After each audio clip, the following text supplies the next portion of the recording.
The Immigration Act of 1924 is pretty much the peak of the eugenics movement in the United States, and it has incredibly far reaching consequences. It affects so many things like the Great Depression, the Holocaust, the attack on Pearl Harbor, forced sterilization of certain people, like in Puerto Rico or Native Americans on U.S. soil.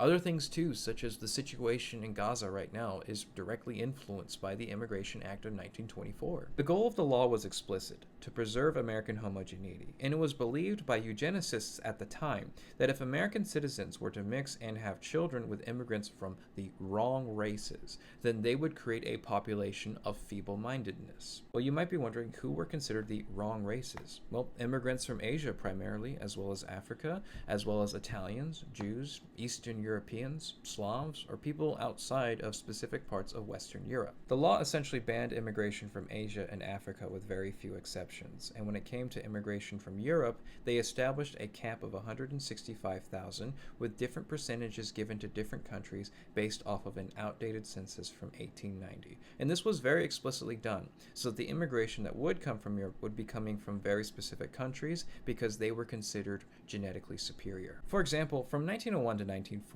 210,000 Italians are arriving to the US per year on average.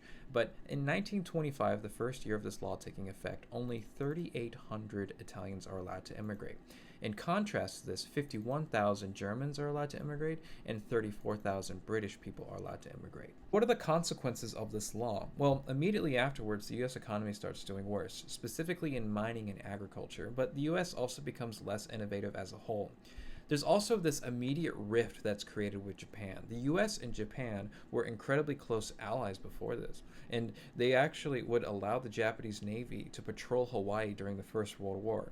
But after this act is passed, multiple ambassadors resign and tariffs are raised on the United States. And there is this diplomatic movement that was growing that was trying to imitate the US. However, that starts to fall apart, and this creates more rifts that would eventually lead to the attack on Pearl Harbor in 1941. This also just increases American isolationism as a whole, which impacts so many other things. For instance, Jewish immigrants that were originally going to the US instead go to Palestine instead, about 80,000 total from 1924 to 1928.